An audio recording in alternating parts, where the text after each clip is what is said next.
नमस्कार मित्रों, मैं आचार्य प्रतीक कुमार और आपके अपने चैनल लाइफ फ्यूचर में आपका एक बार पुनः अभिनंदन करता हूं।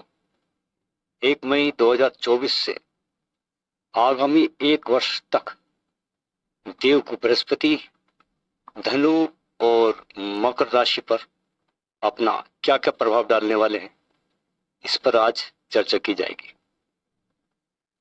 लेकिन पहले बात करेंगे हम बृहस्पति की स्वयं की राशि धनु के बारे में। मित्रों, यह राशिफल चंद्र राशि पर आधारित है। अगर आपकी जन्म पत्रिका में चंद्रमा नंबर 9 में लिखा है तो आपकी धनु राशि होगी, और अगर आपकी राशि मकर है तो कुंडली में आपका चंद्रमा नंबर 10 में मौजूद होगा। जिन जातकों का जन्मपत्री नहीं है वो अपने नाम से भी राशिफल देख सकते हैं।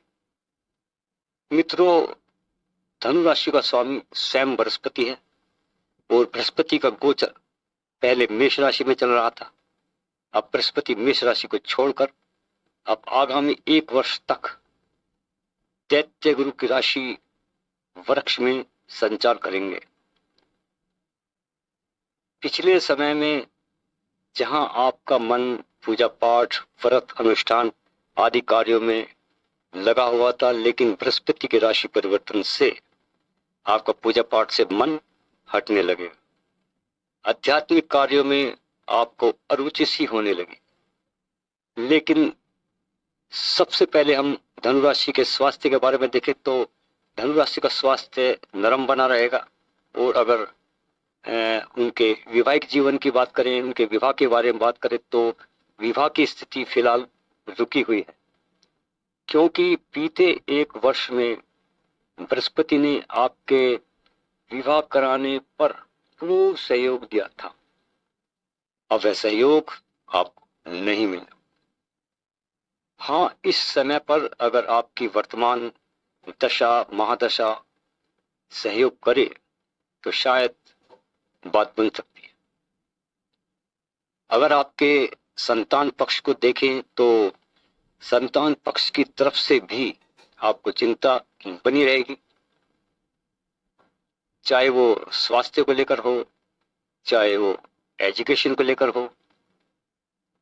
कार्य क्षेत्र की अगर हम बात करें तो बृहस्पति कार्य क्षेत्र में आपको बराबर नए नए ऑफर देते रहेंगे, यानी कार्य क्षेत्र में आपको रुकावटों का सामना अब नहीं करना हो।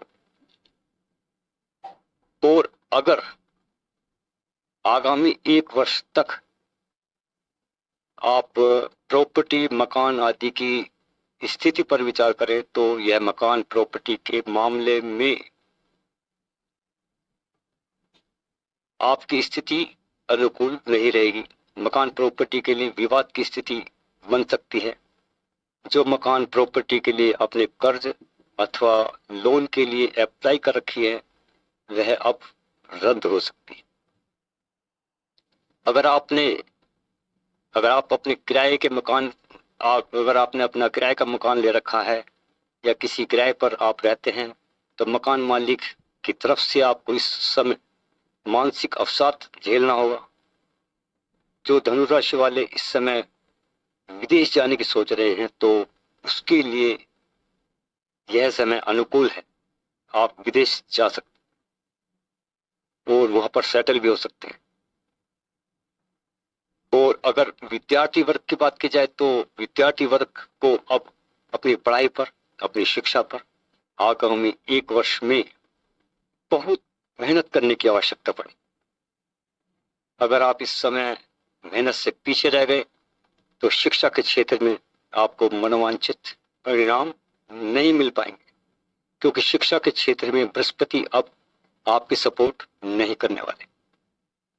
आय की अपेक्षा आपके स्वयं के खर्च बढ़ जाएंगे। कुल मिलाकर रिजल्ट यह है कि आपका 1 वर्ष संघर्ष में साबित होगा। नई चुनौतियों का भी आपको सामना करना होगा। अगर वर्तमान में आपकी दशा महादशा सपोर्ट करे तो धनु राशि वालों के रास्ते थोड़े आसान हो जाएंगे। और अगर वर्तमान की दशा महादशा सपोर्ट न करे तो यह समय आपको एक चैलेंज के रूप में स्वीकार करना होगा। धनु राशि वाले बुरे परिणाम से बचने के लिए केसर का तिलक का प्रयोग करें, जिससे बृहस्पति के आपको शुभ परिणाम प्राप्त हो। तो ये था धनु राशि का राशिफल। आगे बढ़ने से पहले आपसे एक विनम्र निवेदन है दोस्तों, अगर आपने इस चैनल को सब्सक्राइब नहीं किया है तो चैनल को सब्सक्राइब जरूर करिएगा और बेल बटन दबाना बिल्कुल मत भूलिएगा। तो बात को आगे बढ़ाते हैं। बारी आती है मकर राशि।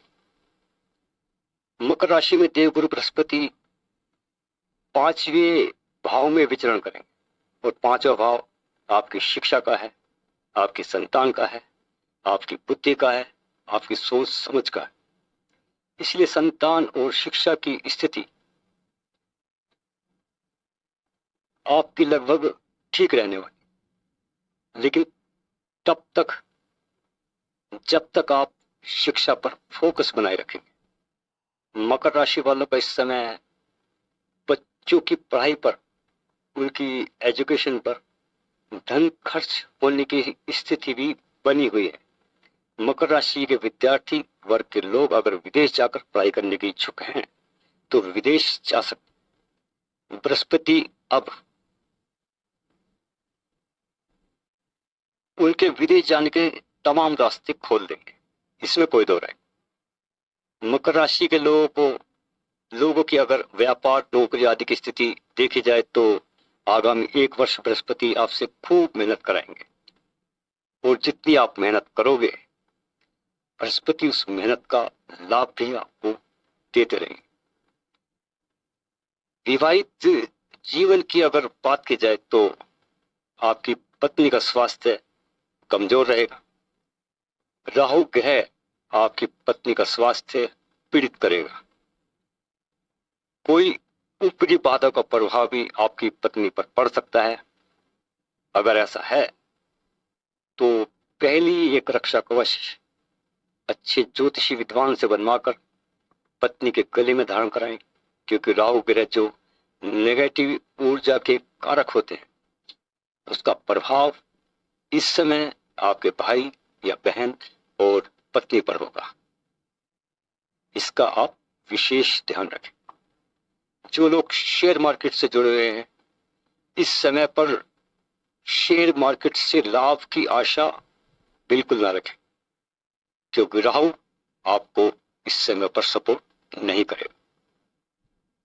क्योंकि शेयर मार्केट या अचानक धन लाभ के जो भी कार्य है वे राहु महाराज के हाथ में है और आगामी 1 वर्ष तक यह चार्ज राहु के हाथ में ही रहेगा कि आपको कितना देना है और कितना नहीं। इस मामले में शुक्र ग्रह आपकी मदद कर सकते। अगर शुक्र ग्रह के उपाय करें तो मकर राशि के जो लोग तो उनसे आप काफी लाभ ले सकते हैं, लेकिन शुक्र के उपाय रेगुलर करते रहें। अगले उसमें कभी बताऊंगा कि शुक्र के कौन कौन से उपाय होते हैं। किसी तीर्थ स्थान पर, धार्मिक स्थान पर आपके जाने का प्रोग्राम के योग बन रहे हैं तो अब देवगुरु बृहस्पति की कृपा से यह इच्छा भी अब आपकी पूर्ण होने जा रही। यहां पर मैं एक बात मकर राशि वालों के लिए विशेष रूप से कहना चाहूंगा कि अब आप किसी ऑनलाइन प्रोजेक्ट के से आप जुड़ना चाहते हैं या कोई ऐसा व्यक्ति जो ऑनलाइन के कार्यों से आपको धन लाभ का ऑफर दे रहा है तो आपको सजग रहने की आवश्यकता। आप किसी ऑनलाइन ठगी का शिकार हो सकते हैं, इसलिए सावधानी जरूरी है। कुल मिलाकर रिजल्ट यह है मित्रों कि आने वाले 1 वर्ष को आपको चैलेंज के रूप में स्वीकार करना पड़े। देखिए मित्रों, मेरी पूरी कोशिश यही रहती है कि आपको सटीक भविष्य फल की जानकारी दूं। मैं कभी चैनल पर ये नहीं कहूँगा कि आपकी राशि को छप्पर फाड़ कर धन मिलने वाला है या आप बस कुछ ही महीनों में करोड़पति बनने वाले हैं, या इन राशियों को अब धनवान बनने से कोई नहीं रोक सकता है, अथवा आप ये उपाय कर लें आप पर छप्पर फाड़ कर धन आएगा, वगैरह वगैरह। आप ही बताओ, कभी हुआ है ऐसा? ऐसा अगर हुआ भी है तो लाखों करोड़ों व्यक्ति के किसी एक व्यक्ति को ही होगा, लेकिन इसके पीछे उसका कठोर परिश्रम रहा होगा। मैं ये भी नहीं कहता कि ज्योतिष उपाय से आप करोड़पति या अरबपति बन जाएंगे। हाँ, इतना जरूर कहूंगा कि पहले आप 100 रुपये कमाते थे, लेकिन ज्योतिष उपाय करके 120 रुपये या 130 रुपये कमाने लगे, इसमें कोई दो राय नहीं। हाँ, ये जरूर हो सकता है कि आप कोई बड़ी पूजा पाठ अथवा कोई बड़ा विशेष अनुष्ठान करें, तब आप ये मान सकते हैं कि आप धनवान बन सकते हैं। लेकिन यहाँ मेरी हमेशा ही यही कोशिश है कि सामने जो भी आपके सामने जो भी मैं प्रस्तुति करूं वह स्वाभाविक हो, धरातल पर टिकी हो। तो चलिए मित्रों, आज का वीडियो यहीं तक। बहुत जल्द मिलते हैं नए टॉपिक नए विषय के साथ। अगर आपको हमारी जानकारी अच्छी लगती है तो चैनल को सब्सक्राइब करना न भूलें। नमस्कार, जय माता।